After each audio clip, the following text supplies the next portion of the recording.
Well, I'm walking up here to the supermarket. Look at the way they have these streets or sidewalks here. It's all this little stuff down here, these little chunks of stone. It's the same way in Lisbon. All the sidewalks were like this, and sometimes they'll make designs, but this one's really neat all the way up.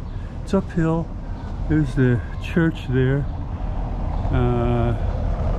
and they said all this, there was an earthquake, I think in 1980 or something, destroyed a lot of buildings.